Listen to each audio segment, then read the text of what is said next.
આજે મારી સાથે મંચ પર ઉપસ્થિત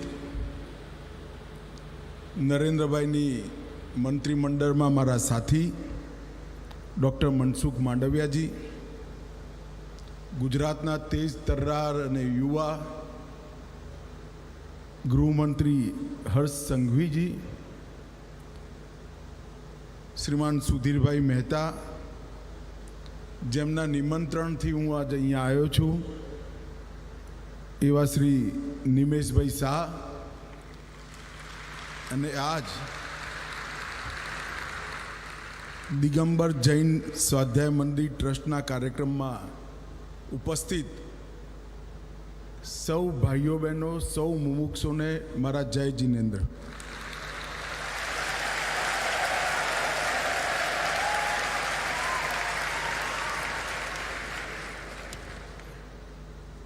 મિત્રો, આજ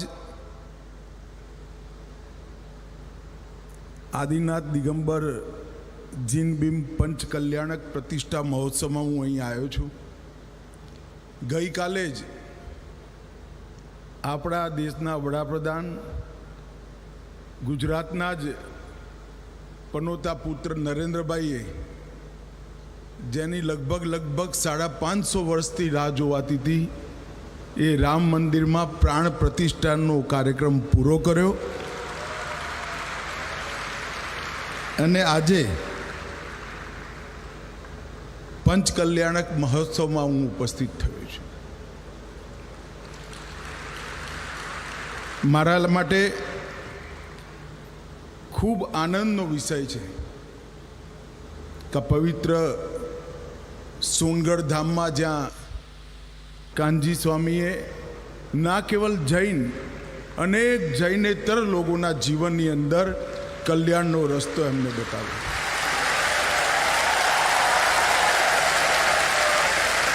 હું આજે અહીંયા આવ્યો છું. ગાંધીનગરથી નીકળ્યો ત્યારે એવું નક્કી કરીને બેઠો તો હેલિકોપ્ટરમાં કે હું નહીં કહું, પણ અત્યારે મને કહેવું જોઈએ એવું લાગે છે એટલે કહું છું. મારા જીવનમાં શ્રીમદ અને કાનજી સ્વામીના સાહિત્યનો બહુ મોટો ફાળો છે.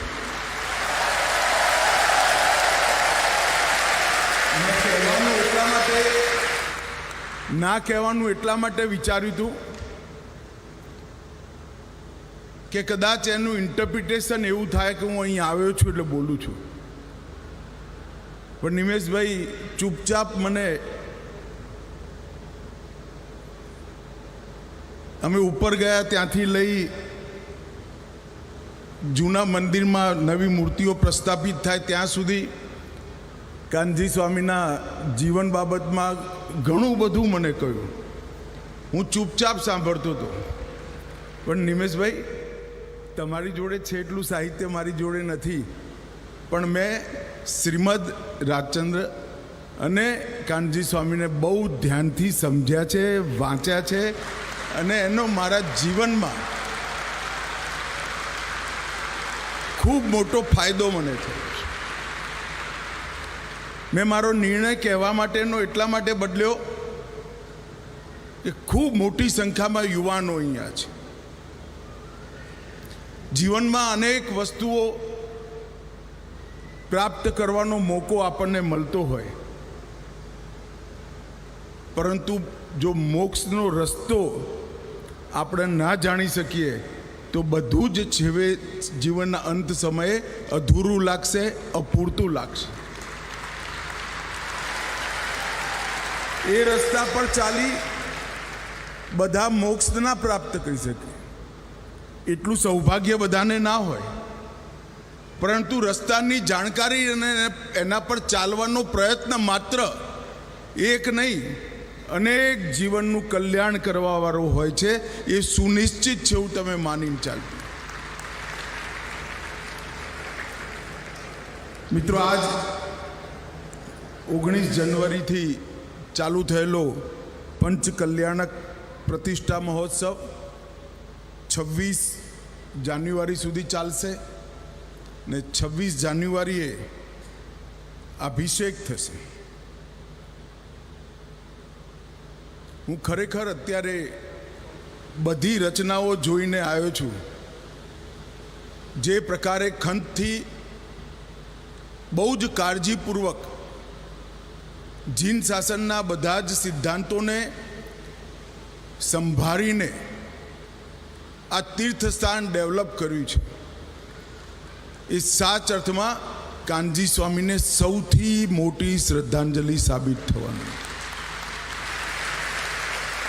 અને અનેક વર્ષો સુધી અનેક જીવોના કલ્યાણનો માર્ગ અહીંથી પ્રશસ્ત થશે. જૂના ઇતિહાસો જીન શાસનના વાંચીએ તો ગુર્જર વંશનું જ્યારે અહીંયા સોલંકી કુળનું શાસન હતું ત્યારે વિમલ મંત્રીએ ભીમદેવ મહારાજને એક તબક્કો આવ્યો જ્યારે વિમલ મંત્રીને ભીમદેવ મહારાજે કહ્યું કે કંઈક માગો. ત્યારે એમને કહ્યું મારે જૈન મંદિરો બનાવવા છે, મને અર્બુદગીરીના 2 પહાડોની ટૂંક આપી દો. રાજાએ વિમલ મહારાજના ટેસ્ટ માટે કહ્યું કે હું આપી તો દઉં ટૂંક, પણ તમારે જેટલી જગ્યા લો એટલી સોણે મળીને મને કિંમત સુવર્ણ મુદ્રાઓથી ચૂકવવી પડે. હવે સુવર્ણ મુદ્રાઓ એ વખતે ઘોળ હતી. 4 ઘોળ સિક્કા મૂકો તો વચ્ચે જગ્યા રહી જાય. એટલે વિમલ મંત્રીએ ચોરસ સુવર્ણ મુદ્રાઓ બનાવીને રાજાને મૂલ્ય ચૂકવવાનો પ્રયાસ કર્યો હતો. આજે હું નિશ્ચિત રૂપ સે કહી શકું કે એનું મૂલ્ય કદાચ આજના દૃષ્ટિથી મોટું છે, પણ આ પ્રયાસ એવું જ એક જૈન તીર્થ બનાવવાનો છે. અને અહીંથી ન કેવલ જૈનેતરને પણ આત્માના કલ્યાણનો રસ્તો ખબર પડશે. આ સમગ્ર પંથકમાં, સમગ્ર ક્ષેત્રમાં કાનજી સ્વામીએ એમના પૂરા જીવનના આચરણના, એમના પ્રવચનોના અને એમના જ્ઞાનનો અનેક લોકોએ જે ફાયદો લીધો, એમાં ડાયરેક્ટ ઇનડાયરેક્ટ અનેક લોકો એવા હશે કે જે જૈનેતર હશે.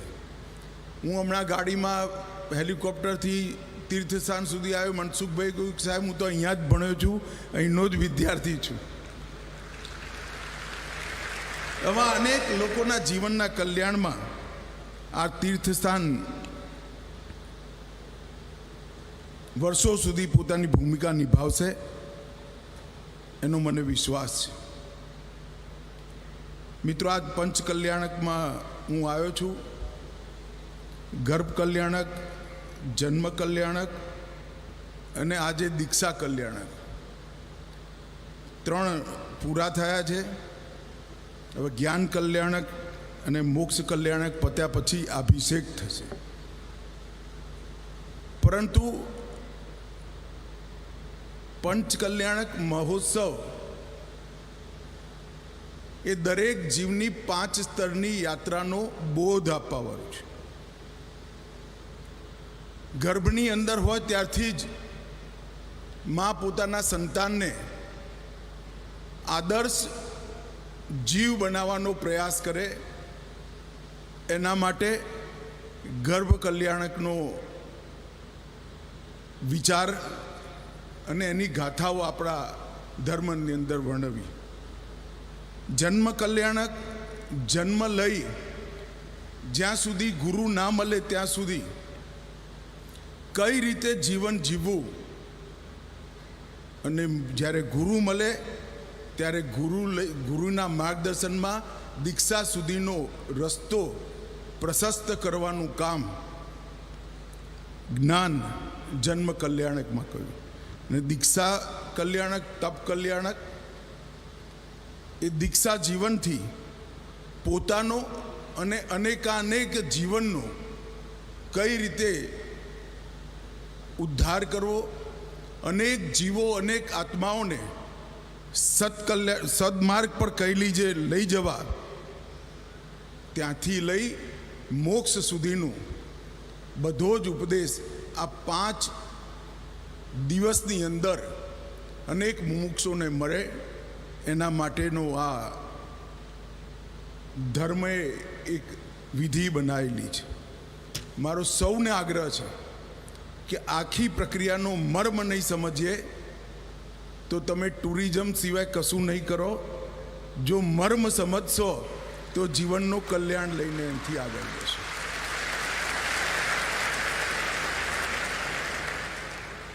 પ્રથમ તીર્થંકર ભગવાન ઋષભદેવ મહારાજના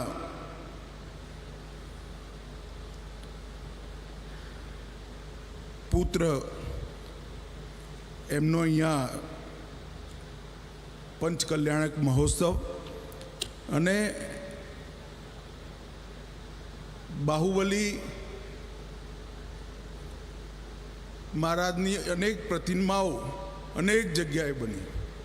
ધીમા ધીમા અવાજે મને નિમેશભાઈએ કહ્યું કે આ દેશમાં બીજા નંબરની પ્રતિમા છે. નિમેશભાઈ પ્રતિમાના નંબરમાં ના પડતા આ એક સિદ્ધ પુરુષ કાનજી સ્વામીએ પોતાના તપથી સિદ્ધ કરેલી ભૂમિ છે. એમાં પ્રતિમાની સાઈઝ ગમે તે હશે, એનો સંદેશ હંમેશા ચિરંજીવ થવાનો છે. પરંતુ ટ્રસ્ટના ટ્રસ્ટીઓએ જે ગંભીર પુરુષાર્થ અહીંયા કર્યો છે એના માટે હું નિશ્ચિત રૂપથી એક વાત કરવા માગું છું. મનમાં જે ભાવ હોય, સન્માન હોય, એની મૂર્ત અભિવ્યક્તિ રચના કરવાવાળાના સંતોષ માટે નથી હોતી. ભગવાન પ્રત્યેનો ભાવ, પોતાના ગુરુજી પ્રત્યેનો ભાવ, એમના જીવન સંદેશ પ્રત્યેનો ભાવ કેવળ એની અભિવ્યક્તિ માટે કરોડો રૂપિયા ખર્ચી તીર્થસ્થાનો નથી બનતા. પરંતુ એ તીર્થસ્થાન બનાવવા પાછળનું લક્ષ્ય એ હોય છે કે ભગવાનના અને ગુરુદેવના સિદ્ધાંતોને અનેક વર્ષો સુધી વાચા આપવાનો એક પ્રયાસ હોય છે.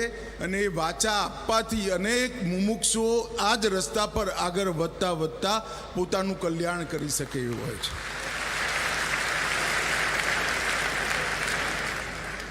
લગભગ 1000 વર્ષ પહેલા કર્ણાટકમાં પ્રતિમા બની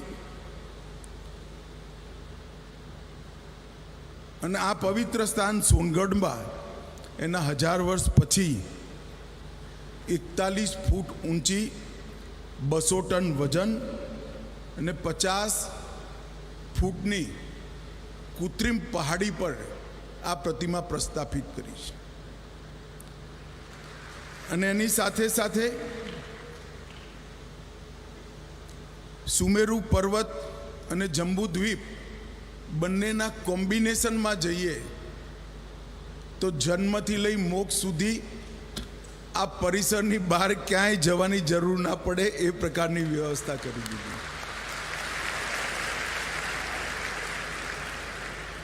હું નિમેશભાઈને, એમની સાથે જે ટ્રસ્ટીઓ છે એ સૌને મારા મનથી ખૂબ ખૂબ સાધુવાદ આપવા માગું છું. જેમ મેં પહેલા કહ્યું એમ કાનજી સ્વામી માટે સમગ્ર પંથકની અંદર પૂજ્ય ભાવ, સન્માનનો ભાવ, અનેક અનુયાયીઓ, પરંતુ એના માટે એક એવું સ્થાન કે જ્યાં આગળ વર્ષોથી છે એમ તો, પણ આજે એને ગરિમાભાઈ બનાવવાનું કામ પૂર્ણ થયું છે. જ્યાં આગળ કાનજી સ્વામીના અનેક પ્રવચનો સાંભળી જીવનનો ઉદ્ધાર કરી શકે એ પ્રકારનું સ્થાનનું નિર્માણ કર્યું છે. અને હું નિશ્ચિત રૂપે માનું છું કે સોનગઢ આવનારા દિવસોમાં ગુજરાતના આધ્યાત્મિક કેન્દ્રોમાં મહત્વનું સ્થાન ધરાવતું કેન્દ્ર બની જશે.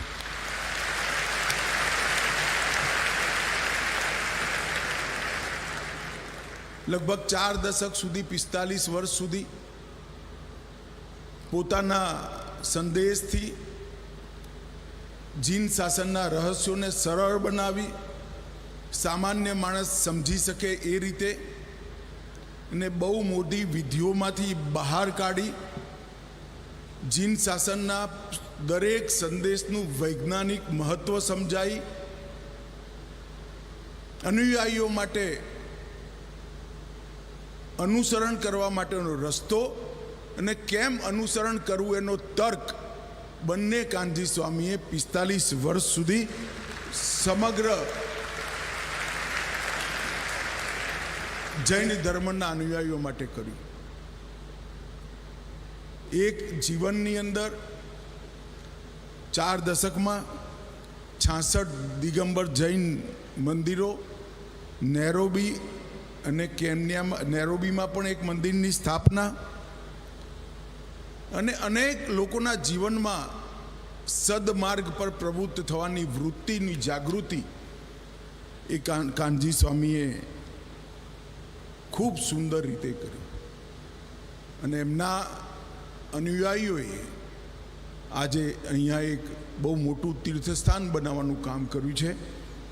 હું તો હંમેશા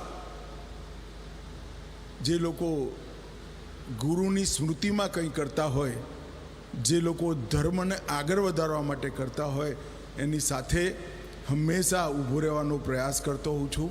આજે આપ સૌએ મને અહીંયા બોલાયો, મારું સન્માન કર્યું અને આ પુણ્ય કાર્યમાં હિસ્સેદાર થવાનો મને મોકો આપ્યો બદલ નિમેશભાઈનો, સુધીરભાઈનો અને સૌ મુમુક્ષુ ભાઈઓ બહેનોનો હૃદયથી ધન્યવાદ કરી મારી વાતને પૂરી કરું છું. જય જિનેન્દ્ર, ભારત માતા કી જય.